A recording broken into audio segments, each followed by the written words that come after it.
अब लगी कुशल न जीव खो सपने मन विश्राम, जब लगी भजत न राम कहूँ शोक धाम तज काम। तो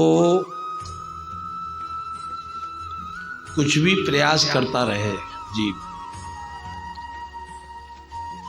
बड़ी बड़ी सुख सुविधाएं की व्यवस्था कर ले, वह ऐसी कोई भी संद ना बचे, हर प्रकार से वो सुरक्षित हो जाए, हर प्रकार से बड़ी उन्नति करने के बाद वो अपने आप को सुखी समझे, तो ऐसा कभी नहीं हो सकता। अगर वो ये समझे कि हम अपनी स्वयं की व्यवस्था से हम सुखी हो जाएंगे, तो नहीं हो सकता। तो जब तक वो भगवान का भजन नहीं करेगा, जब तक वो उसकी कुशल नहीं है, ऐसा नहीं कि हमारा कोई का बिगाड़ दे, अरे हमारे पास खूब धन आ गया, हमारी तो खूब नेतागिरी चल रही, हमारे पास काय की कमी है। नहीं, वो कुशल नहीं है। जब तक वो भगवान का भजन नहीं है, जब तक वो जीव की कदापि कुशल नहीं है, वो निरंतर संकट में है, निरंतर ही वो दुखी। तो जीव की जो स्थिति है वो अपनी शॉर्टकट रास्ता बनाता है, हम कहीं न कहीं से हम ऐसा मिल जाए, ऐसी व्यवस्था हो जाए, ऐसा मिल जाए। लेकिन नहीं, जब लगी भजत ना राम को, जब तक वो भगवान का भजन नहीं करेगा, जब तक वो जीव कुशल नहीं हो सकता है।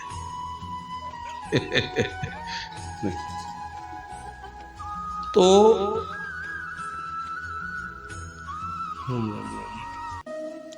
थोड़ा बहुत भली वो, जैसे कोई पैदल यात्रा करता है तो कहीं वृक्ष मिल जाता है तो वृक्ष के नीचे बैठ जाता है, फिर चल देता है, तो फिर कहीं कुआं मिल जाए तो पानी पी लेता है।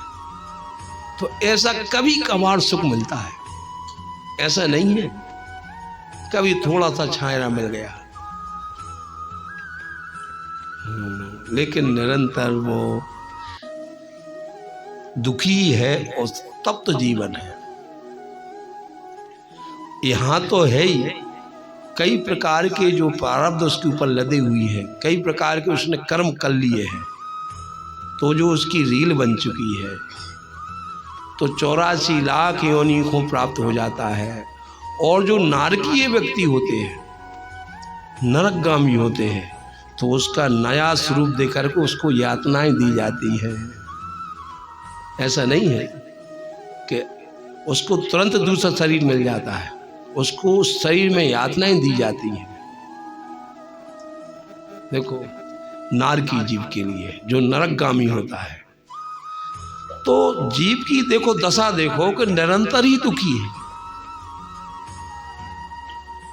निरंतर दुखी है। देखो, दूसरी योनि में चला जाएगा सो दुखी है, मनुष्य योनि में है सो दुखी है, एक सेकंड को सुख की सांस नहीं ले पा रहा हो जीव, कहीं उसको स्थिरता नहीं है, कहीं उसको अवलंब नहीं है। इसलिए इसी स्थिति में जो नाम रूपी अवलंब मिल गया है, उसको पकड़ जाओ, मजबूती से पकड़ो, तो सुखी वही माना जाएगा, वही है सुखी, क्योंकि फिर वो कुशल भी है और आनंद में भी है और सुखी भी है। ऐसा नहीं है कि अगर भगवान का भजन छोड़ के कोई उसको कुशल मिल जाए या सुख मिल जाए, तो कदापि ऐसा नहीं हो सकता है। नो नो नो, तो नो नो नो। अब देखो, बड़ी दूरगामी स्थिति में देखो और दूर दृष्टि से देखो कि जीव कितना दुखी है, हर समय दुखी है। राम राम राम। थोड़ी सी आयु लेके आए हो, थोड़ी सी मनुष्य योनि मिली है, उसमें भी कितना दुख है, कितना दुख है। और जब इस मनुष्य योनि में इतना दुख है तो फिर और योनि में कितना दुख नहीं होगा। और कर्मों की इतनी बड़ी सजा मिलती है कि यहां तो दुखी हो ही, उसका ब्याज समेत उसको दुख भोगना पड़ता है। छोटे छोटे पापों की बहुत लंबी सजा होती है। यहां अगर बच गए तो कर्म तो तुमने कर ही लिया है, वो कर्म की रील जमा हो चुकी है, तो वहां भोगना पड़ेगा। तो अब देखो वो बच नहीं पा रहा है जीव, क्योंकि वह चिप लगी हुई है, उसकी कैचिंग हो रही है। एक एक पल की, एक एक पल का उसको कर्म का लेखा जोखा हो रहा है।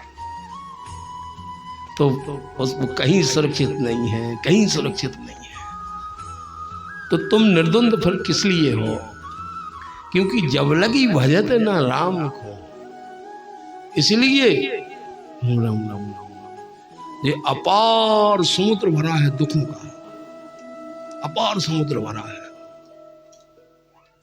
कितने दिन जीवित रह ले, 10, 15, 20, 25 सालों रह ले, 30 साल रह ले, पर कितनी लंबी यात्रा में जाना पड़ रहा है, जाना पड़ेगा। इसलिए बहुत अच्छा मौका दिया है भगवान ने कि जीव दी है, मुंह दिया है, नाक दिए, आंख दिया है, हाथ पांव दिए हैं, और अब इससे मौका कभी नहीं मिलने वाला है। और निरंतर जैसे किसी को खजाना मिल जाता तो एकदम लूट में लग जाते वो, इसलिए जो शरीर रूपी अपन को खजाना मिल गया, अब इससे नाम की लुटाई करो, नाम की लुटाई करो। पर ऐसा मौका कभी नहीं मिलने वाला है। तो जब लगी भजत ना राम को, तो इसलिए एक बड़ा भारी समुद्र दिखा दिया दुखों का, कि देखो कहीं ना कहीं से जीव कभी भी सुखी नहीं है, निरंतर ही दुखी है। वो उसी आशा में रहता है कि अब सुख मिले, अब सुख मिले। कितने देर वो सुख ठहरो रह जाए, कितने देर तक रहे तुम्हारे पास। जिस प्रकार से राहगीर चलता है, थोड़ी देर को वो कोई वृक्ष की नीचे बैठ जाता है, ऐसा सुख मिलता है, कभी कभार मिलता है, लेकिन निरंतर ही दुखी है, निरंतर दुखी है। इसलिए उसी दुख में जो निरंतर जो तप्त जीवन है, उसी में जो इसने नाम निरंतर जीप पे ले लिया, तो वो कुशल हो गया है, वो निरंतर ही कुशल हो गया। उसको न किसी प्रकार का दुख है, और न किसी प्रकार का संकट है, न किसी प्रकार की विपत्ति है, हर प्रकार से आनंद में डूब जाएगा। बोलो श्री सीताराम नाम महाराज की जय।